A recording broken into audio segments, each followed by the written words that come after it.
So, welcome to All Powers from Within. My name is Ushwar.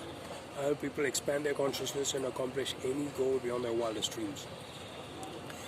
Now, this video I'd like to uh, address a certain issue that some of you guys have been mentioning that you tried, especially the breathing exercises and techniques, and for the ones you'd struggled previously with stuff like intermittent fasting, especially like issues related to anxiety and stuff, you are having hardly any results. But before I get into the possible solution that I think would take care of this issue, so that you could go on with your other yogic exercises and stuff, and overall improving your health, I would mention. I think this bears repeating. I'm going to say this as many times as necessary, so that this drives home the point, that is, consistency is key. If you There might be simple superficial stuff like just lifting weights. If you don't do it every day, then it's not going to be worth your while. I mean, you could do. There are certain gyms where 3 times per day they might warranty certain results and stuff. But what we're going to do is just stick to it, even if it is the technique that I'm going to mention now. It requires at least 4 times per day for 120 days for you to be able to see infallible positive results.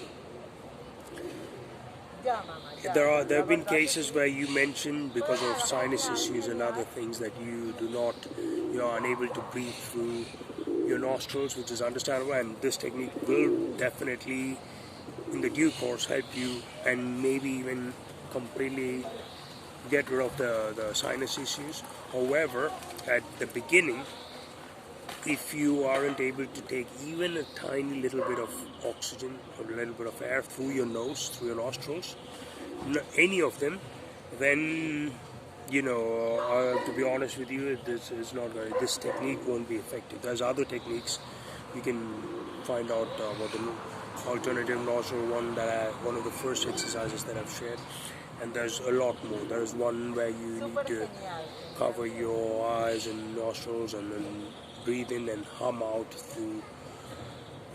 Anyway, so this technique is you breathe in through your nostrils, as I said, all the way at least as much as you can. When your lungs are completely full, you stop there, and then you should be able to retain it at least for a count of 6. When that's over, I would insist on the inhalation part, that breathing through the nostrils is imperative. If not, you cannot expect results from this exercise. And then once you already held in for 6 seconds, if you can do it more, the more the better. I mean, obviously you're not going to hold it in for 17 seconds and kill yourself, but you need to hold in as long as you can, at least 6 seconds, and then breathe out. If you can't breathe out through your nostrils, then through your mouth. In that case, it will be also relaxing and therapeutic for your anxiety and stuff, and even helps with insomnia. Just want to clarify that some of you guys, you mentioned that you've done the other deep breathing technique and it didn't help with the intermittent fasting. Now, let's face it, guys.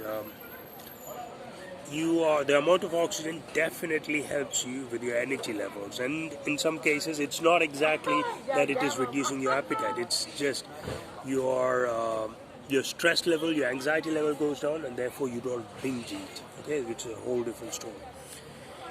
And again, if you did not persist on that, then you might get results, but they may not stick.